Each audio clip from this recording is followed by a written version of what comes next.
अखिल ब्रह्मांड ने अधिष्ठात्री जगदम्बा खुद हूँ नाथालाल जोशी એના શરીરમાં હું પોતે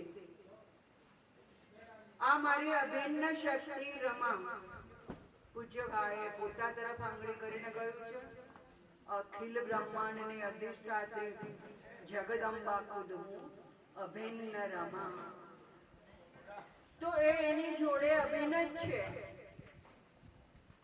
આપણે જગદંબા જ સમજીએ જગદંબાથી કઈ અલગ નથી ઓમનિશન્ટ ઓમનિપોટન્ટ ઓમનિપ્રેઝન્ટ સર્વત્ર સર્વશક્તિમાન સર્વજ્ઞ એચડીએમઆઈ નો વિડિયો બતાવો છે સેટિંગ કઈ બંધ કરી ત્યાં સુધી કહ્યું છે દરેક ઉપરની સત્તા રામ અને કૃષ્ણ મારા સંતાન બ્રહ્મા વિષ્ણુ મહેશ મારા સંતાન હું એને તું પણ કહું આ અપમાનાર્થ નથી પણ હું એની માં છું માટે તું કહું છું મહાદેવ બેઠો એમ પણ કહું કૃષ્ણ બેઠો છે એમ પણ કહું રામ છે એ દુખી છે એમ પણ કહું કારણ મારા સંતાન એ બધાનું અવતરણ થયું પણ મેનિફેસ્ટેશન મારું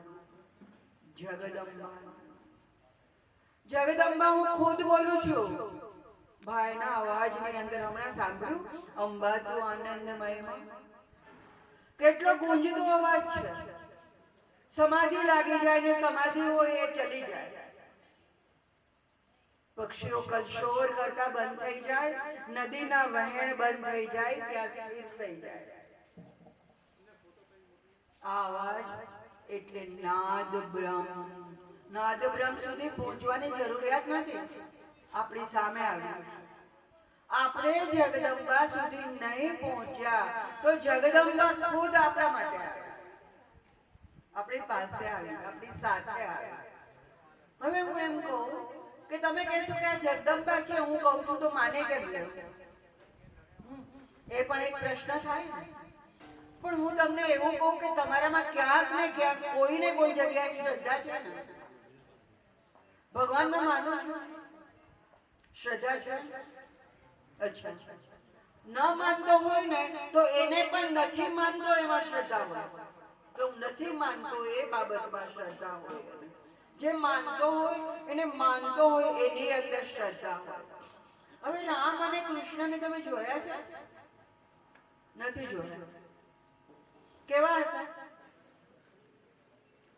કેવી રીતે બોલતા હતા કેવો અવાજ હતો કેવું દર્શન હતું ખબર છે આજે રામ મંદિરમાં આપણે જઈએ તો રામને ઓળખીએ કેવી રીતે ધનુષ્ય લટકાવ્યું છે માટે રામ માથા પર મોરપીંછ છે અને મુરલી છે તો કૃષ્ણ પછી એ ફેસ ગમે તેવો હોય અલગ અલગ દરેક ફોટાની અંદર દરેક મંદિરની અંદર બરાબર છે આપણે કૃષ્ણ કેવા હતા જોયા નથી આપણે રામ કેવા હતા જોયા નથી અને છતાં પણ શ્રદ્ધાથી એના દર્શન કરી અને મંદિરમાં જઈને મસ્તક નમાવીએ છીએ બરાબર છે નથી જોયા જેને જોયા હતા એ જતા રહ્યા એ સમયમાં કોકે જોયા હશે પણ એ લોકો કોઈ છે નહીં 10,000 વર્ષ રામને થઈ ગયા 5,000 વર્ષ કૃષ્ણને થઈ ગયા માં ખુદ બોલ્યા છે 5,000 વર્ષની અંદર આવું મેનિફેસ્ટેશન થયું નથી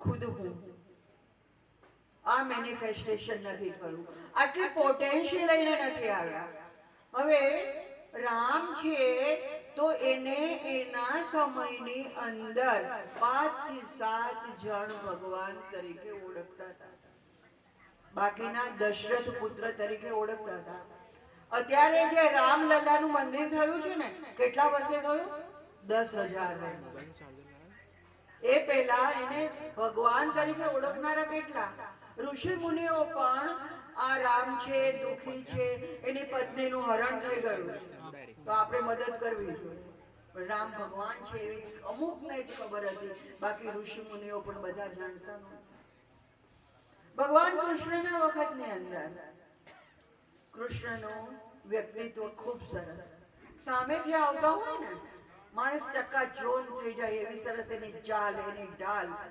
એનામાં રામ કરતા વધુ દિવ્યત્વ પ્રસ્ફુટિત થયું હતું. ડાયનેમિક વધુ હતો. લો મેકર પણ ખરા ને લો બ્રેકર પણ ખરા. કૃષ્ણને કોઈ નિયમો નડતા નહોતા.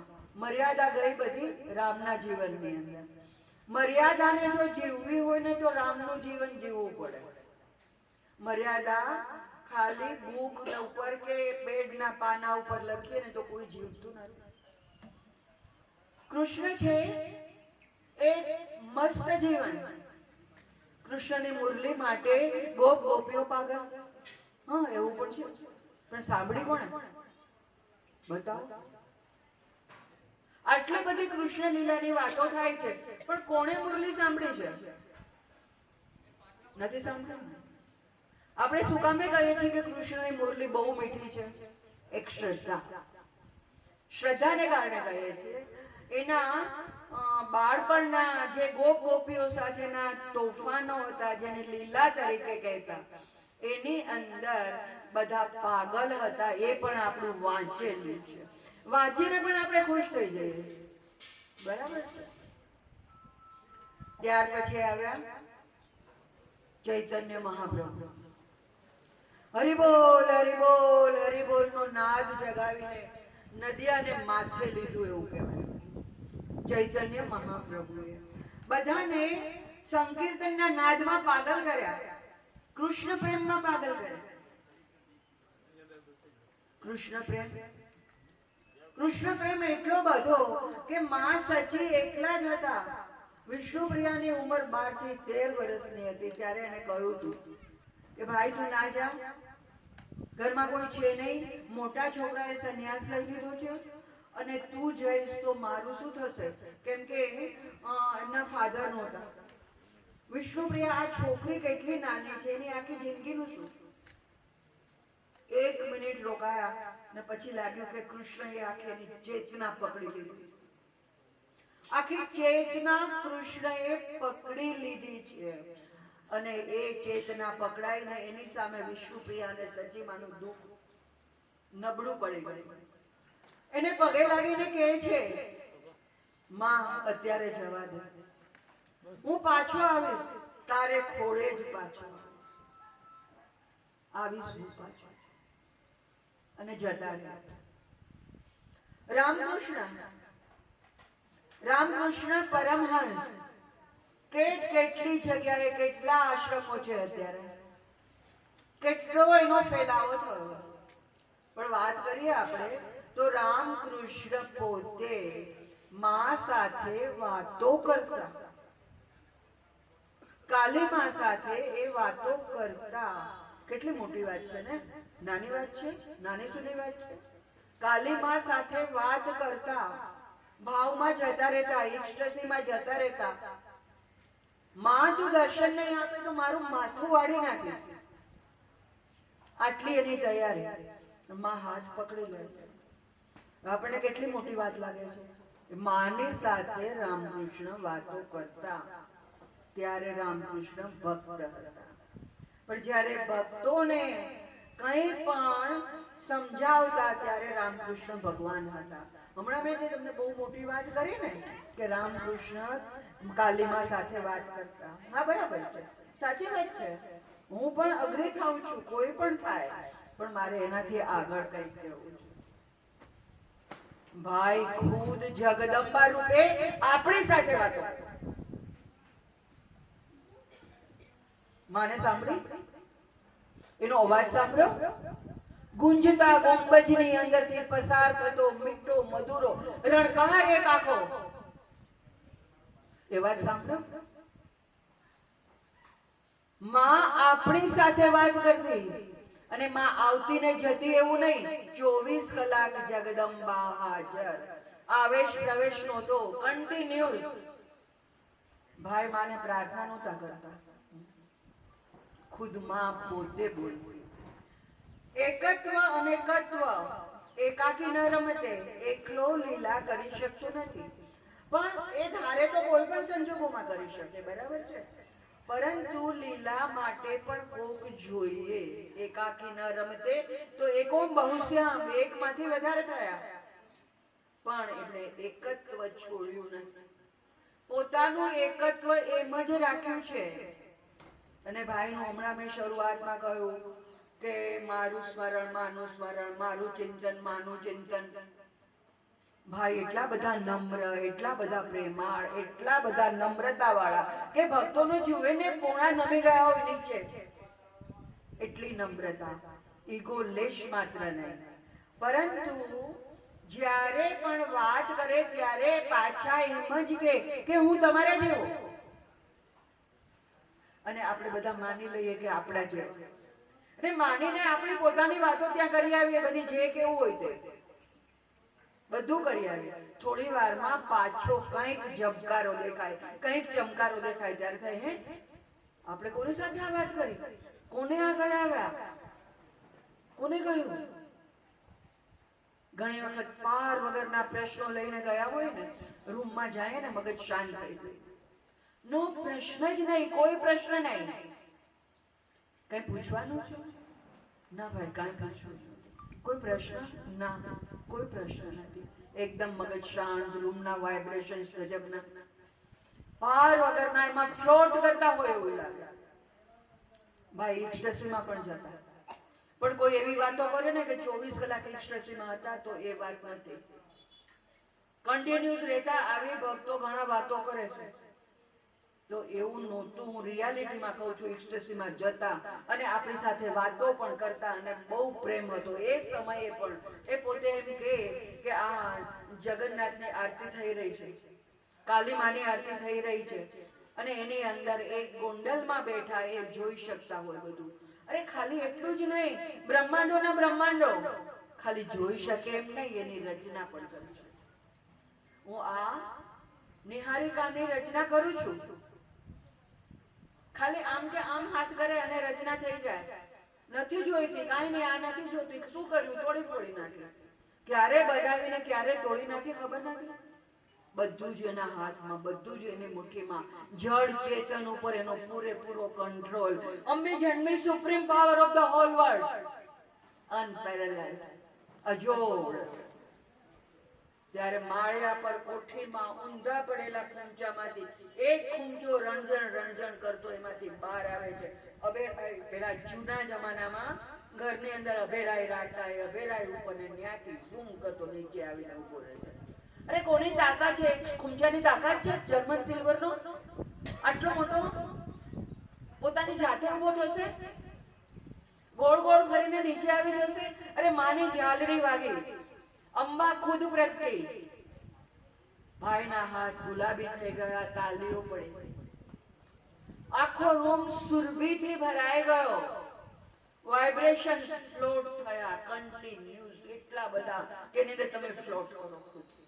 તો શું એ પોષુદ પાંચમ આપણે કહીએ છીએ. તો કહેશો પોષુદ પાંચમ એટલે માં જન્મી. ભાઈનો જન્મ 1920 4 ઓક્ટોબર, જુનાગઢ, સૌરાષ્ટ્ર, મણિદ્વીપ. તો એ શું? રમાંબાનો જન્મ ગોંડલ, રમાકુંજ, 1926. એ પણ જગદંબા, આ પણ જગદંબા. આ પ્રાગટ્ય થયું એ પણ જગદંબા છે. શું આ કઈ ગોટાળા વાળું છે? ના, બંને જન્મથી જગદંબા, પણ પોતાની શક્તિ છુપાવી રાખી હતી. અને જે અમુક કાર્યો કરવા હતા, એજ્યુકેશન, આ તે કાંઈ પણ, એ બધા કાર્યો પતાવ્યા પછી ખુદ જગદંબા હોવા છતાંય જ્યારે માં તરીકે પોષુદ પાંચમ આપણે કહીએ છીએ, એ જ્યારે 1946માં પ્રગટ થયા ને, તે ખુદ બહાર આવ્યા, લોકો સમક્ષ બહાર આવ્યા, જે અંદર હતા. એ કોઈ અલગ નથી. જન્મથી 1920 થી 1926 થી ખુદ જગદંબા, પણ લોકહિતાર્થે, લોક કલ્યાણાર્થે પોતે બહાર પડ્યા. એ પોષુદ પાંચમ, એ માં અંબી જન્મી. અંબી જન્મી એટલે supreme power of the whole world. અહીંયા યુનિવર્સ અભિપ્રેત છે. યુનિવર્સ, આખા યુનિવર્સની માં. પૂજ્ય ભાઈ ભલે હોલ વર્લ્ડ બોલ્યા અને પછી પાછું બોલ્યા છે કે હોલ યુનિવર્સ. હવે આમાં જેનું જળ ઉપર, ચેતન ઉપર બધે કંટ્રોલ છે, પશુ પક્ષીઓ ઉપર કંટ્રોલ છે, વનસ્પતિ સૃષ્ટિ પર કંટ્રોલ છે, દરેકની ચેતના પર કંટ્રોલ છે, આખા જગત ઉપર કંટ્રોલ છે, કારણ કે જગત જનની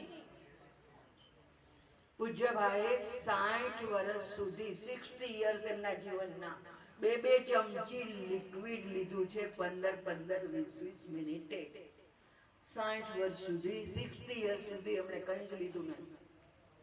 2 ચમચી લિક્વિડ, એ પછી પતલું સૂપ હોય કે પતલું ગોળવું હોય કે એપલ જ્યુસ હોય, પણ એ 2 ચમચી 3 વખત લઈને મૂકી દે. અને છતાં પણ બહુ સરસ રીતે એમણે જિંદગીના 60 યર્સ બહુ સરસ પસાર કર્યા. પૂજ્ય ભાઈ કોઈ દિવસ કોઈ સભાને સંબોધી નથી, પબ્લિસિટીમાં આવ્યા નથી, પબ્લિકમાં આવ્યા નથી. હા, 2-4 જણ જે ભાવથી આવ્યા હોય એને ભાઈએ સિટિંગ આપ્યા છે, એની સાથે વાતો કરી છે, અમેરિકાની કરી છે, ઇંગ્લેન્ડની કરી છે, ન્યુઝીલેન્ડની કરી છે, પાછી પણ ઇન્ડિયાની કરી છે, પાછા એના જન્મસ્થાનની પણ કરી છે. નાનો હતો ત્યારે શું થયું, કયા પ્રસંગો બન્યા, ક્યાં પડી ગયો હતો ને ક્યાં એક્સિડન્ટ થયો, તારું ઘર કેવું હતું, આ બધું કહ્યું છે. આ બધું કહ્યું એટલે ઇટ મીન્સ પહેલો એમ સમજે કે હા આ તો છે, આ બન્યું છે, એ જાણે છે કે આ બન્યું છે, માટે એને એમ લાગે છે કે આને ખબર પડે છે. કોઈ મિરેકલ કરવા નથી આવ્યા, એક શ્રદ્ધા માટે ડિટેલ આપી છે. અને એ ડિટેલ આપ્યા પછી એ કે તું અમેરિકામાં અહીંયા હતો, અહીંયા કવ આવતો હતો, ત્યાં પોસ્ટ ઓફિસ હતી, એક ગાર્ડન હતું, અહીંયા સામે બિલ્ડિંગ હતું. હા પેલું ના તો બોલી જ શકે નહીં, કોઈ જગ્યાએ યાદ કરે તો જઈને જોઈ આવજે. તું ભૂલી ગયો પણ હું ખોટો ન હું, ટકોરો મારી. આ રીતની ભાઈનું આખું માં અને ભાઈ એક ને એક જ 24 કલાક એક જ. છતાં ભાઈ આપણી સાથે પાછા એમ વાત કરે, કેમ બરાબર ને હું કહું છું એ ભાઈ વાત કરે, ડિટેલ્સ આપે, ત્યારે એને કોઈ પડદો નહોતો વચ્ચે. કા એક પડદો છે લઈ લો, હું જરાક જોઈ લઉં પછી કહું, થોડીક હું સમાધિ ચડાવું પછી કહું, થોડીક વાર વિચારીને પછી કહું. ના, કન્ટિન્યુઅસ આપતા હતા, 24 કલાક જગત જનની ખુદ. કોઈ આવતા હોય અને રસ્તાની અંદર જે ડિસ્કસ કરતા હોય ગાડીમાં કે આપણે આ પ્રશ્નો છે, આ પ્રશ્નો છે, આ પ્રશ્નો છે, સીધું નાનું પેડ હોય એના પર લખી નાખ્યું હોય કે પેલા લોકો આવે છે એના પ્રશ્નો. અને એસિડિટીની તકલીફ છે, અને આર્થરાઇટિસની તકલીફ છે, અને ધંધાની તકલીફ છે, નવો ધંધો ખુલશે, પેલા આવે તો તરત જ એમ કે અમારે સામે હોય. તો આ બધું કેવી રીતે? ખુદ પોતે બધું જાણે છે, બધાના સર્જન કરનાર છે, અને બધાના સ્થિતિ આપનાર પણ છે, અને લય આપનાર પણ એ જ છે. છતાં એમાં કલ્યાણમય છે, માં કરુણામય છે, માં પ્રેમમય છે, માં શાંતિમય છે, માં મધુમય છે, મધુ વર્ષિણી છે, મધુમયી છે, મધુ સ્ત્રાવિણી છે. માં આવી છે. આપણે ભાઈ આવ્યા એ પેલા કોઈને ખબર હતી કે ભગવાન કેવો હોય? ભગવાન કેવો હોય ખબર હતી? ભગવાનને ગોતવો તો ક્યાં ગોતવો, છે કે નથી, અને છે તો કેવો છે, કોના થ્રુ જવું, કેટલા ધર્માચાર્યો ભાઈએ બધાને માન આપ્યું છે પૂરેપૂરું, પણ ત્યાં ગયા પછી ખબર પડી કે આ છે. હા, થોડી વાર સારું લાગે, તર્કથી માણસ પકડી લે, પણ 2 દિવસ પછી, 4 દિવસ પછી એ તર્કનો નશો ઉતરી જાય ને એટલે બીજે શોધવા નીકળે પાછો. પણ એક વખત ભાઈ પાસે આવે ને પછી એને એમ થાય કે મારી યાત્રાનું પૂર્ણ વિરામ, હું અહીંયા આવી ગયો, અહીંયાથી આગળ મારે જવાની જરૂરિયાત નથી. ભાઈએ કહ્યું માં આપણને ખૂબ પ્રેમ કરે છે. નહીં તો ભગવાનથી ડરતા હોય, કંઈક ભૂલ થઈ જાય તો કોઈ જ્યોતિષને બોલાવો, ભાઈ અમારે આ ભૂલ થઈ ગઈ છે, આનું નિરાકરણ શું, આ કેવી રીતે આપણે આમાંથી બહાર આવવાનું, આ તો એને તમારે આ રસ્તો કરો, પશ્ચાતાપનો કરો, આ કરો, તે કરો, ઘણું બધું એ બતાવે. એમાંથી મુક્ત થયા કે નહીં, બીજાને બોલાવો, હજી ઘરમાં ચાલતું નથી બરાબર, ત્રીજાને બોલાવો. પૂજ્ય ભાઈએ સમજાવ્યું કે માં કદી કોઈને પનિશમેન્ટ કરતી નથી, માં અપલિફમેન્ટ કરે છે, માં લેસન આપે છે, પણ માં તો બહુ કૃપાળુ છે. આપણી આજુબાજુ છે, આપણી નજીક જ છે. જગદંબા તમારા પગલા દબાવતી તમારી પાછળ જ છે, ભાઈએ લખીને આપ્યું છે અમૃતમની અંદર. પૂજ્ય ભાઈએ લખીને આપ્યું છે નાથાલાલ હજોશીની સાઈન સાથે, હું તમારી સાથે જ છું. અમૃતમ ખોલશો તો ખબર પડશે. અમૃતમનું જે પાનું ખોલશો ને એમાં તમારી જિંદગીના જવાબ છે, તમારા પ્રશ્નોના જવાબ છે, તમારી મથામણના જવાબ છે, તમારા સ્ટ્રગલના જવાબ છે. પૂજ્ય ભાઈએ બધાના આપ્યા છે, ખૂબ પ્રેમથી આપ્યા છે, ખૂબ શાંતિથી આપ્યા છે, ખૂબ આનંદથી આપ્યા છે. અને જ્યારે જગદંબા ખુદ આનંદથી આપતી હોય છે ને ત્યારે આપણે માટે તો લૂંટાવા માટે આવ્યા હતા. એની પાસે શું નહોતું? એને શેની ખામી હતી? શું જોઈતું હતું એને આપણી પાસે? આપણે એને શું આપી શકીએ? સમગ્ર અભાવનો અભાવ એ એમનો સ્વભાવ, 2 નેગેટિવ 1 પોઝિટિવ. સમગ્ર અભાવોનો અભાવ એ એમનો સ્વભાવ. હવે એ પોતે બધું જ છે, એમની પાસે બધું જ છે, તો આવ્યા શું કામ ને? એને આપણી પાસેથી કઈ લેવાનું નથી, આપણી પાસેથી મેળવવાનું નથી. એવું શું છે કે ભગવાનને જોઈએ છે? અરે ભગવાનને ખાલી પ્રેમ જોઈએ, બીજું કઈ નથી જોઈતું. કુબેરના ભંડારો એની પાસે નકામા છે, તમારી પદ પ્રતિષ્ઠા એના માટે નકામી છે, તમારી ઓળખાણો નકામી છે. એને માત્ર જોઈએ છે તમારું વિશુદ્ધ હૃદય, તમારો પ્રેમ જોઈએ છે, તમારી ભક્તિ જોઈએ છે. તો પૂજ્ય ભાઈ એના માટે શું કહ્યું? Repeat the name of mother divine. માનું નામ રિપીટ કર્યા કરો, બોલ્યા કરો, બોલ્યા કરો, બોલ્યા કરો. અરે તમને ગમે એ સ્વરૂપનું લો. પૂજ્ય ભાઈએ ક્યાંય બંધન બોર્ડર મૂકી નથી. તમને ગમે તે સ્વરૂપનું નામ લો, પણ નામ લો. અડધો કલાક સવારે પૂજા કરી, 23.5 કલાક શું કરો? કઈ કોઈ અઘરા નિયમો મૂક્યા નથી. હાલતા ચાલતા, કામ કરતા, ટ્રાવેલિંગ કરતા માનું નામ લો. તમને ગમે એ ભગવાનનું નામ લો. આફ્ટર ઓલ બધા એક જ છે, પણ જગદંબા બધાની ઉપર છે. સર્વોચ્ચ સત્તા, અખિલ બ્રહ્માંડની અધિષ્ઠાત્રી એ માં જ્યારે ઉત્સવના દિવસો આવે, નવરાત્રીના દિવસો આવે તો એકદમ નજીક આવે છે. અને કે નીચે પંખમાં પડેલા ને નીચે વળીને ઉચકીને પંકજ બનાવે છે, ઉપર સુધી લઈ જાય છે. બહુ નજીક છે માં, આપણે બહુ નજીક છે, આપણી પાસે છે, આપણી સામે જ છે. મીરાએ કૃષ્ણને નચાવ્યા, નૃસિંહ એના દર્શન કર્યા. કેટલા સૂર કબીરા બધા ગયા તો એ રસ્તો તો છે.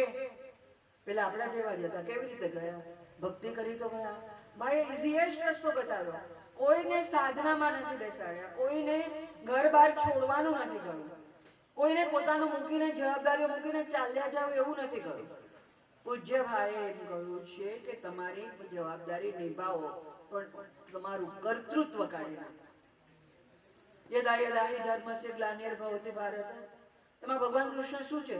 કર્મણ્યેવાધિકારસ્તે મા ફલેષુ કદાચન ગીતામાં. આ તમે કર્મ કરો પણ ફળની ઈચ્છા ન રાખો. બરાબર છે? અઘરું છે. કર્મ કર્યા કરો, ફળ નથી જોઈતું. પણ ભાઈએ શું કહ્યું કે તમે માત્ર માનું શરણ પકડી લો. એને કહી દો કે હું આવ્યો છું. એ રાહ જોઈને બેઠી છે કે તમે ક્યારે આવો છો, અને ખરે શુદ્ધ દિલથી ક્યારે કહી દો છો કે હું તમારો છું. એક વખત આવીને કહી દો કે હું તારો છું, બસ આટલી જ રાહ જુએ છે. તારો છું એવું કહી દો ને, ત્યાંથી જ તમારા કર્મ બંધન ગયા. By heart, from the depth of the heart. Craving જોઈએ, અંદરની અભિપ્સા જોઈએ, અંદરની ઝંખના જોઈએ. અને ભગવાન છે ને થોડોક એવો બીજાને નહીં રહ્યા આજુબાજુ. ભજન કરો તો મારું. તમારી પાસે ધન, પદ, પ્રતિષ્ઠા, ફેમિલી મેમ્બર બધા હોય ને, બધા માટે લાગણીઓ વહે છે, અલગ અલગ અલગ અલગ અલગ. બધી લાગણીઓને ભેગી કરી ભગવાનના ચરણોમાં મૂકી દો. ભગવાન થોડો સેલ્ફિશ, એને લેવું નથી કાંઈ, પણ તમારું મન એની અંદર જ ચોંટાડવું છે કે હું તારો છું. તારો છું કહ્યું ને, પછી એ તારી નાખે, પછી બાકી રહેતું જ નથી. હું તારો છું, તારે શરણે આવ્યો. પૂજ્ય ભાઈએ શું શીખવ્યું આપણને? નામ સ્મરણ. કોઈ પણ કન્ડિશનમાં લો, સાજા હો, માંદા હો, વૃદ્ધ હો, બેડ રિડન હો, હોસ્પિટલમાં હો, બાળક હોય, ગમે તે હોય, ગમે તે પરિસ્થિતિની અંદર પણ તમે નામ લો. ક્યાંય રોક્યા નથી, કોઈ સાધના બતાવી નથી, કોઈ મોટા યજ્ઞયાગ બતાવ્યા નથી, માત્ર નામ. Repeat the name of mother divine. ભગવાન તમારી સાથે બંધાયેલો છે. તમારું જો હાર્ટનું ક્રેવિંગ હશે ને અંદરનું, તો માનો તો અત્યારે પણ તમારા નજર સમક્ષ રમાનાથ ભગવાન આવ્યા, સદેહે આવશે, સાકાર થશે. અંદરનું ક્રેવિંગ જોઈએ. તો આ ક્રેવિંગ પૂજ્ય ભાઈએ શીખવ્યું, નામ સ્મરણ, અંદરની ઝંખના, એના માટેની અભિપ્સા, એના માટેની તિતિક્ષા, એના માટેની શ્રદ્ધા. ઉપરાંત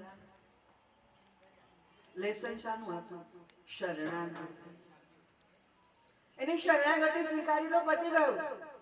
પછી કઈ રહેતું જ નથી. તારે શરણે છું, તારે ચરણે છું કહી દો.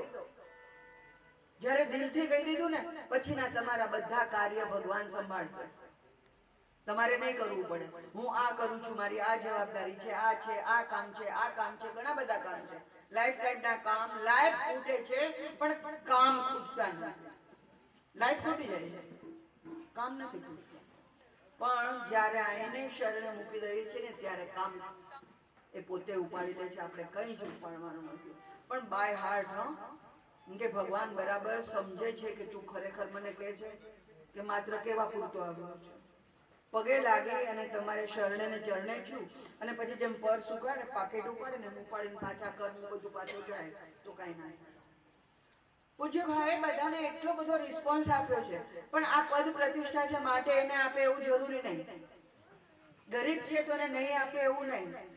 હા, તારું હાર્ટ ક્લિયર હોવું જોઈએ, તારી ભાવના ક્લિયર હોવી જોઈએ. બાજુ પૂજ્ય ભાઈ પાસે મિનિસ્ટર્સ આવ્યા, ડોક્ટરો આવ્યા, ઉદ્યોગપતિઓ આવ્યા, ફોરેનર્સ આવ્યા, પાર વગરના આવ્યા, અને બધાએ કહ્યું કે તમારા માટે લખીએ. પૂજ્ય ભાઈ ના પાડી, મારા માટે કોઈ લખશો નહીં. 3 વાર બોલાવીને એને કહેવામાં આવે કે મારા માટે કોઈ લખશો નહીં. એને બહાર આવવું જ નહોતું. કેમ નહોતું આવવું? એ કે મને ખાલી ક્લાસ જોઈએ, માસ નહીં. 5 માણસો પણ આવે ને કે જેને ખરેખર ભગવાનની અંદર જીવવું છે, આધ્યાત્મિક જીવન જીવવું છે, તો મારું દુનિયામાં આવવું સાર્થક થયું. I want only class, not mass. તો આપણે શું કરવાનું છે? આપણે માં છે, આપણે માને મેળવવાની છે, આપણે માનું નામ લેવાનું છે, માના ચરણ પકડવાના છે, માને શરણે જવાનું છે. બસ આપણે આટલું જ કરવાનું છે, અને બાકીનું બધું માં સંભાળશે. તો આ ખુદ જગદંબા. આપણે પહોંચવું પડે. નહીં પહોંચ્યા, સામે આવ્યા. શેના માટે આવ્યા? લીલયા. આપણી પાસેથી કઈ જોઈતું નહોતું, એ લૂંટાવા આવ્યા, પ્રેમ લૂંટાવા આવ્યા, પ્રેમ આપવા આવ્યા, પ્રેમ પીરસવા આવ્યા, અને પ્રેમ મેળવવા આવ્યા. એક જગદંબાનો જય જયકાર થઈ ગયો. આપણે કહ્યું કે અરે આ તો રમાનાથના મંદિરો તો ગામે ગામ થશે. ઇન્ડિયામાં નાના નાના ગામડાથી માંડી અને ગામે ગામ સિટીઝમાં ને બધે થશે, ને આઉટ ઓફ ઇન્ડિયા પણ થશે. એમ કે ભાઈએ એક બોર્ડર બનાવી નથી, નાથ સંપ્રદાય બનાવ્યો નથી. મુક્ત છે, એક સંપ્રદાય છે જ નહીં. આ મુક્ત છે, માટે જ બોર્ડર નથી, માટે જ આ ધર્મ બોર્ડરલેસ થવાનો છે, માટે જ વિશ્વવ્યાપી થવાનો છે. કારણ કે વિશ્વમયનો આ ધર્મ છે. ખુદ માં જગદંબા આવી છે, અને લોકો એમ કે મારું નામ લે. જે પોતે એમ કહેતા હોય કે ના ના હું તમારા જેવો છું, પણ જ્યારે અંતરંગ બેઠો હોય કે જેને પૂરેપૂરી શ્રદ્ધા હોય, ત્યારે ડાયરેક્ટલી કે મારું નામ લે, રમાનાથનું નામ લે. અને કોઈ બીજા કહે ને કે અમે રમાનાથ, ના ના ના તમે ગમે તેનું લો ને, કઈ વાંધો નથી. ના ના મારે લેવું છે, ના પણ રહેવા દો. હું બહુ શાહી છું, હું એવું નહીં કહું ભાઈ. અને પછી અમારે તો લેવું જ છે, તો તમારી મરજી. પણ જેની દ્રઢ શ્રદ્ધા અને દ્રઢીકરણ જોશે ને, મારા મધર સામે પણ બોલતા, રમાનાથનું નામ આખા વિશ્વમાં ગાજવાનું છે, તું રમાનાથનું નામ શરૂ કર. આ મારા મધર સાથે વાત કરતા મેં બરાબર સાંભળ્યું છે. અંદરની એક ઝંખના જુઓ, આખું જગત, આખું વિશ્વ રમાનાથ રમાનાથ કરવાનું છે. માત્ર થોડા સમયની રાહ છે, અને સમય એ આવીને ઊભો રહેશે, ને ચોક્કસ આવશે કે ગામે ગામ, શહેરે શહેરે બધે રમાનાથના મંદિર થવાના છે. જે શરૂઆત થઈ ચૂકી છે, સુનસરમાં થયું, આપણે પણ મૂર્તિ બનાવી, બરાબર છે. પછીના પણ મંદિર થશે. હજી રમાનાથ મંદિર થઈ રહ્યું છે કે જેની પ્રાણ પ્રતિષ્ઠા આપણે કરવાની છે. કોઈ પોતાના ઘરમાં પણ મૂર્તિ મૂકે છે, અને શ્રદ્ધાથી પૂજન કરે છે. તો આ હજી તો માત્ર નાની અમસ્તી શરૂઆત છે. ક્યાંનું ક્યાં પહોંચવાનું છે. રમાનાથના નામનો જય જયકાર પૂજવાનો છે. એકવાર જોરથી બોલો રમાનાથ ભગવાનની જય. એવો અવાજ ના ચાલે. રમાનાથ ભગવાનની જય.